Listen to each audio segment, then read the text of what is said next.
ಹೆರಿಗೆ ಮಾಡಿಸೋಕೆ ವಿಳಂಬ ಮಾಡಿರುವಂಥ ಆರೋಪ ಈಗ ಕೆಸಿ ಜನರಲ್ ಆಸ್ಪತ್ರೆಗೆ ಬಂದಿದೆ. ಗರ್ಭಿಣಿಗೆ 9 ತಿಂಗಳು 12 ದಿನ ತುಂಬಿದೆ.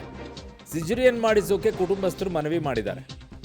ನಾರ್ಮಲ್ ಡೆಲಿವರಿ ಆಗುತ್ತೆ ಅಂತ ವೈದ್ಯರು ಕಾಯಿಸಿದ್ದಾರೆ ಅನ್ನುವಂಥದ್ದು ಒಂದು ಆರೋಪ ಈಗ ಕೆಸಿ ಜನರಲ್ ಆಸ್ಪತ್ರೆ ವೈದ್ಯರ ಮೇಲೆ ಬರ್ತಾ ಇದೆ. ಸೊ ಅದಕ್ಕೆ ಇವತ್ತು ಜನಾಕ್ರೋಶವೇ ಅಲ್ಲಿ ನಿಂತ್ಕೊಂಡಿತ್ತು. ಸಿಜರಿಯನ್ ಮಾಡಿಸೋಕೆ ಕುಟುಂಬಸ್ಥರು ಮನವಿ ಮಾಡ್ತಾರೆ, ಎಲ್ಲ ನಾರ್ಮಲ್ ಆಗುತ್ತೆ ಅಂತ ಕಾಯಿಸಿದ್ದಾರೆ ಅನ್ನುವಂಥ ಆರೋಪ ಈಗ. ಬಟ್ ಈಗ ಏನಾಗಿದೆ, ಅದು ಈ ವಿಳಂಬದ ಮಧ್ಯದಲ್ಲಿ ಮಗು ಸಾವನ್ನಪ್ಪಿಟ್ಟಿದೆ.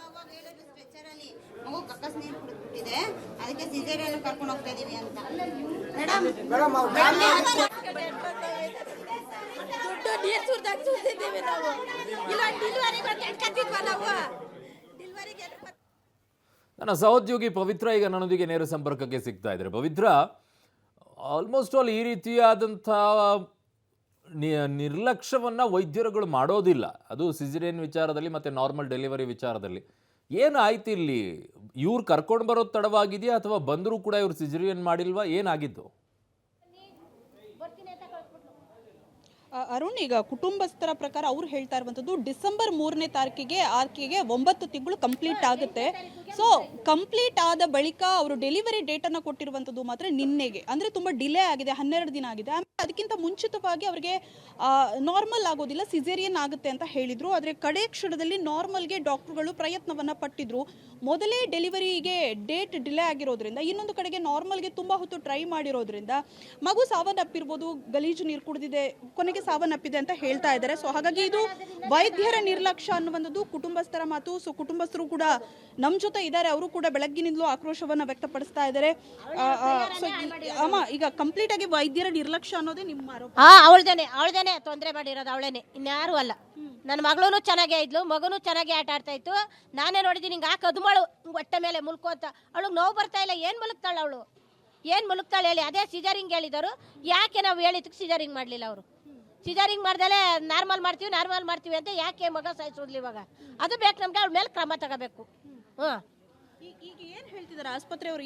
ಏನು ಉತ್ತರ ಏನು ಹೇಳ್ತಾ ಇದ್ದಾರೆ? ಅದೇನೋ ಹೇಳ್ತೀವಿ ಅಂತ ಹೇಳ್ತಾವ್ರೆ. ಅದೇನೋ ತಗೊಂಡು ಕಂಪ್ಲೇಂಟ್ ಕೊಟ್ಟಿದ್ದೀವಿ. ಈಗ ಕಂಪ್ಲೇಂಟ್ ಕೊಟ್ಟಿದ್ದೀವಿ. ಇಲ್ಲಾಂದ್ರೆ ಅವಳು ನೀಚೆ ಕಳಿಸ್ಲಿ, ಇಲ್ಲ ಅವಳು ಕೆಲಸದಿಂದ ತೆಗ್ದಾಕ್ಲಿ. ಇನ್ಯಾರ ಮಕ್ಳಿಗೂ ಈ ಥರ ಆಗೋದು ಬೇಡ.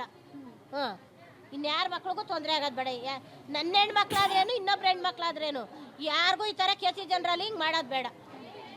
ಬೇಕಾದ್ರೆ 2,000 ಜಾಸ್ತಿ ಆಗಲಿ, ಪ್ರೈವೇಟಲ್ಲಿ ಮಾಡಿಸ್ಕೊಬರೋಣ. ಇನ್ನು ಯಾವತ್ತೂ ಹಾಸ್ಪಿಟ್ಲಿಗೆ ಯಾರು ಬರಬಾರ್ದಿಲ್ಲ, ಆ ಥರ ಆಗ್ಬೇಕು. ಮೇಡಮ್, ನೀವು ಒಂದು ಆರೋಪ ಮಾಡ್ತಿದ್ರಿ, ಮಗುವಿನ ಮೃತದೇಹವನ್ನು ತೋರಿಸ್ಕೊಡ ದುಡ್ಡು ಕೇಳ್ತಾ ಇದ್ರು ಅವರು. ಮೇಡಮ್, ಹೌದು ಮೇಡಮ್, ಮಗು ಮೃತದೇಹ ತೋರ್ಸಕ್ಕೆ ಹೇಳಿಲ್ಲ ಅವರು. ಮಗು ತಾಯಿನ ತಗೊಂಡು ಬಂದು ವಾರ್ಡ್ಗೆ ಹಾಕ್ಬಿಟ್ಟು ವಾರ್ಡ್ ಬೈ ದುಡ್ಡು ಕೇಳಿದ್ದಾರೆ. ಮಗು ಏನಾಗಿದೆ ಏನು ಅಂತ ನಮ್ಗಿನ್ನೂ ಇನ್ಫಾರ್ಮೇಶನ್ ಕೂಡ ಗೊತ್ತಿಲ್ಲ. ಅಷ್ಟರಲ್ಲಿ ಇವ್ರು ದುಡ್ಡು ಕೇಳ್ತಾರೆ. ಇವರು ದುಡ್ಡು ಕೇಳೋರು ಗೌರ್ಮೆಂಟಲ್ಲಿ ಏನಕ್ಕೆ ಕೇಳಬೇಕು? ಫ್ರೀ ಅಂತ ಹೇಳ್ತೀರ ತಾನೇ ಗೌರ್ಮೆಂಟು, ಯಾಕೆ ದುಡ್ಡು ಕೇಳಬೇಕು? ಮತ್ತೆ ಇವ್ರು 3ನೇ ತಾರೀಕು ಡೇಟ್, ಅವಳಿಗೆ 9 ತಿಂಗಳು ಕಂಪ್ಲೀಟ್ ಆಗೋಗಿದೆ. 8ನೇ ತಾರೀಕು ಡೇಟ್ ಇದ್ದಿದ್ದು. 8ನೇ ತಾರೀಕು ಡೆಲಿವರಿ ಆಗಲಿಲ್ಲ, ಪೈನ್ ಬಂದಿಲ್ಲ ಅವಳಿಗೆ. ನಿನ್ನೆ 11 ಗಂಟೆ 10:30 11 ಗಂಟೆಗೆ ಹಾಸ್ಪಿಟಲ್ಗೆ ಬಂದಿದ್ದೀವಿ ನಾವು. ಅಲ್ಲಿಂದ ಇಲ್ಲಿವರೆಗೂ ಯಾವುದೇ ನೋವು ಬಂದಿಲ್ಲ ಅವಳಿಗೆ. ಪೈನ್ ಬರೋ ಇಂಜೆಕ್ಷನ್ ಕೊಟ್ಟಿದ್ದಾರೆ, ರಾತ್ರಿ ಪೈನ್ ಬಂದಿದೆ. ಬಂದರೆ ಬರ್ತಾರೆ, ನೋಡ್ತಾರೆ, ಹೋಗ್ತಾರೆ, ಹಾಗೆ ಮಾಡ್ಕೊಂಡು ಸುಮ್ಮನೆ ಆಗಿದ್ದಾರೆ. ಇವಾಗ ನೋಡಕ್ ಹೋದ್ರೆ ಮಗು 7 ಗಂಟೆಲಿ ಮಗು ಗಲೀಜ್ ನೀರು ಕುಡಿದ್ಬಿಟ್ಟಿದೆ ಅಂದ್ಬಿಟ್ಟು ಸಿಸರಿನ್ ಮಾಡಿದ್ರು. 8 ಗಂಟೆಲಿ ಮಗು ಇಲ್ಲ, ತೀರೋಗ್ಬಿಟ್ಟಿದೆ ಅಂತಿದ್ದಾರೆ. ಯಾರು ರೆಸ್ಪಾನ್ಸಿಬಿಲಿಟಿ ತಗೋತಾರೆ? ಹಾಸ್ಪಿಟ್ಲ್ ಅವ್ರು ತಗೋತಾರ, ಡಾಕ್ಟರ್ ತಗೋತಾರ? ಅವರೇ ಹೇಳಬೇಕು ಇದಕ್ಕೆ ನಮಗೆ ಕರೆದು. ಆಸ್ಪತ್ರೆಯವ್ರು ಏನು ಉತ್ತರ ಕೊಡ್ತಾ ಇಲ್ಲ ಮೇಡಮ್. ನಾವೇನು ಕ್ರಮ ತಗೋತೀವಿ, ಯಾರ ಕಡೆಯಿಂದ ತಪ್ಪಾಗಿದೆ ಚೆಕ್ ಮಾಡ್ತೀವಿ, ಯಾರ ಕಡೆಯಿಂದ ತಪ್ಪಾಗಿದೆ ಚೆಕ್ ಮಾಡ್ತೀವಿ ಅಂತ ಹೇಳ್ತಾ ಇದಾರೆ. ಆ ಎಮ್ಮನ್ನೇ ಆಚೆ ಅವ್ರು ಕಳಿಸ್ತಾ ಇಲ್ಲ, ಆಚೆ ಕಳಿಸ್ಬೇಕು ಅವರು. ನಾವು ಕಂಪ್ಲೇಂಟ್ ಕೊಟ್ಟಿದ್ದೀವಿ. ಸೊ ಇದು ಕುಟುಂಬಸ್ಥರ ಆಕ್ರೋಶ. ಸಹಜವಾಗಿ ಅವ್ರಿಗೂ ಕೂಡ 100 ಕನಸಿರುತ್ತೆ. ಜೊತೆಗೆ ಇನ್ನೂ ಕೂಡ ತಾಯಿಗೆ ವಿಚಾರವನ್ನು ತಿಳಿಸಿಲ್ಲ, ಇಲ್ಲ ಮಗು NICUನಲ್ಲಿ ಇದೆ ಅನ್ನುವಂತಹ ಮಾತನ್ನ ಹೇಳ್ತಾ ಇದ್ದಾರೆ. ಸೊ ಆಸ್ಪತ್ರೆಯ ಕಡೆಯಿಂದ ಈಗ ಪಬ್ಲಿಕ್ ಟಿವಿ ಕೂಡ ಅವ್ರನ್ನ, ಆಸ್ಪತ್ರೆಯವರು ಏನು ಕ್ರಮವನ್ನು ಕೈಗೊಳ್ತೀರಿ, ವೈದ್ಯರ ನಿರ್ಲಕ್ಷ್ಯನ ಇದು ಅಂತ ಕೇಳಿದಕ್ಕೆ, ಇನ್ನೆರಡು ದಿನದಲ್ಲಿ ಆ ವರದಿ ಬರುತ್ತೆ, ಆ ಕೇಸ್ ಶೀಟನ್ನು ತರಿಸ್ಕೊಂಡು ಅದಾದ ಬಳಿಕ ವೈದ್ಯರ ನಿರ್ಲಕ್ಷ್ಯ ಏನಾದರೂ ಇದ್ರೆ ನಾವು ಖಂಡಿತವಾಗ್ಲೂ ಕ್ರಮ ಕೈಗೊಳ್ತೀವಿ ಅನ್ನುವಂತಹ ಉತ್ತರವನ್ನು ಹೇಳ್ತಾ ಇದ್ದಾರೆ ಅವರು. ಓಕೆ ಪವಿತ್ರ, ನಿಮ್ಮೆಲ್ಲ ಮಾಹಿತಿಗೆ ಧನ್ಯವಾದಗಳು. ಈ ರೀತಿಯಾಗಿ ನಿರ್ಲಕ್ಷ್ಯ, ಆಮೇಲೆ ಸಾಮಾನ್ಯವಾಗಿ ಈ ರೀತಿ ಆಗ್ಬೇಕಾದ್ರೆ ಚೆಕ್ ಮಾಡ್ತಾರೆ ಮಗು ಏನಾಗಿದೆ ಏನಿಲ್ಲ ಅಂತ ಹೇಳಿ. ಈ ಪ್ರಮಾಣದಲ್ಲಿ ನಿರ್ಲಕ್ಷ್ಯವನ್ನು ಮಾಡ್ತಾ ಇದ್ದಾರೆ ಅಂದರೆ ಬಹಳ ಬೇಜಾರು. ಬಟ್ ಡಾಕ್ಟರ್ ಏನು ಹೇಳಿದ್ದಾರೆ ನೋಡೋಣ. ಇದು ಏನಾಗಿದೆ ಅಂದರೆ ನಮ್ಮ ವೈದ್ಯಕೀಯ ಅಧೀಕ್ಷಕರು ರಜೆ ಮೇಲಿದ್ದಾರೆ. ಇವತ್ತು ನಾನು ಬಂದೆ. ಮಾಮೂಲಿನಂತೆ ರೌಂಡ್ಸ್ ಮಾಡ್ಕೊಂಡ್ಬಂದಾಗ ನನಗೂ ಕೂಡ ಈ ವಿಚಾರ 10 ಗಂಟೆಗೆ ತಿಳಿಯಿತು. ಹೋದಾಗ ನಾನು ಹೋಗಿ ಡಾಕ್ಟರ್ ವಿಜಯಲಕ್ಷ್ಮಿ ಅಂತ ಈ ಪೇಷಂಟನ್ನು, ಈ ಗರ್ಭಿಣಿಯನ್ನು ನೋಡ್ತಿದ್ದಂಥ ವೈದ್ಯರು, ಹೋಗಿ ಕೇಳಿದೆ. ಆ್ಯಕ್ಚುಲಿ ಅದ್ರಲ್ಲಿ ನಾನು ಕೇಳಿದ ಪ್ರಕಾರ 10ನೇ ತಾರೀಕು ಡಿಸೆಂಬರ್ಗೇನೋ EDD ಎಕ್ಸ್ಪೆಕ್ಟೆಡ್ ಡೇಟ್ ಇತ್ತಂತ ಹೇಳಿದರು. ಆದರೂ ಕೂಡ ಅದೇನೋ ಆಕೆಗೆ ಹೆರಿಗೆ ನೋವು ಬರದೇ ಇರೋದ್ರಿಂದ ನೋಡಿ ಕಳಿಸಿದ್ದೇನೆ. ಈ ಸಿಸೇರಿಯನ್ ಆ ಸಮಯದಲ್ಲಿ ಮಾಡೋ ಅಗತ್ಯ ಇಲ್ಲ ಅಂತ ಅವ್ರು ಹೇಳಿದರು. Because I am not A expert. ಅವ್ರು ಹೇಳಿದರು. ಅದಕ್ಕೆ ಆಯ್ತಂತ ಕೇಳಿದೆ. ನಿನ್ನೆ ಏನೋ ಬಂದಿದ್ದಾರೆ ಬೆಳಗ್ಗೆ, ಅವ್ರದ್ದೇ ಡ್ಯೂಟಿ ಇತ್ತು, ಬಂದು ಅಡ್ಮಿಟ್ ಆಗಿದ್ದಾರೆ. ಆಗಲೂ ಕೂಡ NST ಅಂತ ಮಾಡ್ತಾರೆ, ಮಗುನ ಹೃದಯ ಬಡಿತ ಹೇಗಿದೆ ಅಂತ ನೋಡೋಕ್ಕೆ. ಅದನ್ನು ತೋರಿಸಿದ್ರು. ಅದು ರಿಯಾಕ್ಟಿವ್ ಆಗಿತ್ತು, ನೋಡಿದೆ. NST ಚೆನ್ನಾಗಿದೆ ಸರ್ ಅಂದರು. ಮತ್ತು ಅಗತ್ಯ ಇತ್ತಾ ಸಿಸೇರಿಯನ್ ಮಾಡೋದು?